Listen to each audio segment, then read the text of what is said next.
السلام علیکم۔ دین کے بنیادی مطالبات میں سے ایک مطالبہ ہجرت کا مطالبہ ہے۔ ہجرت کا مطلب یہ ہے کہ جب کسی علاقے میں رہتے ہوئے بندہ مومن کے لیے ممکن نہ رہ سکے کہ وہ ایمان کو اختیار کرے، تو پھر یہ اس کے لیے ضروری ہے کہ وہ اس علاقے کو چھوڑ کر ایک ایسی جگہ پہ چلے جائے جہاں پر وہ اپنے ایمان کو آزادانہ طور پر اختیار کرے، اور ایمان جن تقاضوں کو اس کے اوپر عائد کرتا ہے، جو مطالبات اس سے کرتا ہے، آزادانہ طور پر انسان ان سارے مطالبات کو ادا کر سکے۔ یہ ہجرت کی حکم ہے، اس کی شریعت ہے، اس کا قانون ہے۔ لیکن ہجرت کے اس حکم کی ایک حقیقت بھی ہے، اس کی اصل بھی ہے، اس کی روح بھی ہے، اس کی اسپرٹ بھی ہے۔ یہ اسپرٹ کیا ہے؟ یہ اسپرٹ یہ ہے کہ انسان اپنی زندگی میں ہر اس چیز کو چھوڑ دے جو خدا کی نافرمانی کی طرف لے جانے والی ہو، چاہے وہ انسان کے اپنے نفس کے تقاضے ہوں،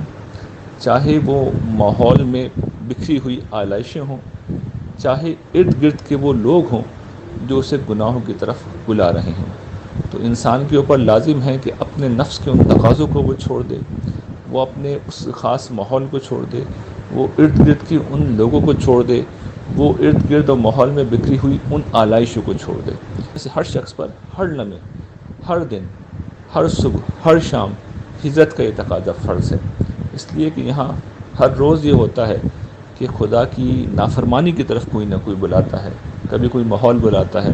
کبھی کوئی احباب میں سے بلاتا ہے، کبھی کسی ماحول میں فحش کلامی ہوتی ہے، کبھی کسی ماحول میں گناہ کی باتیں ہوتی ہیں، غیبت ہوتی ہے،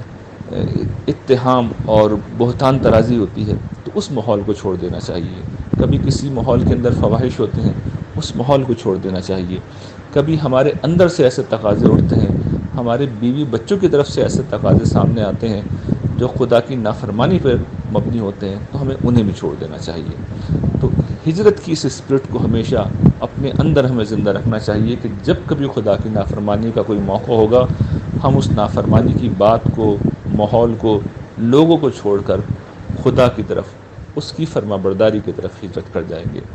تو اس ہجرت کے تقاضے کے ساتھ جو لوگ زندگی گزارتے ہیں، انہیں بات یاد رکھنی چاہیے کہ اللہ تعالیٰ نے کئی مقامات پر قرآن مجید میں ایمان کے ساتھ ہجرت کا ذکر کر کر یقینی نجات، بخشش اور جنت کے اعلیٰ مقامات کا وعدہ کیا ہے۔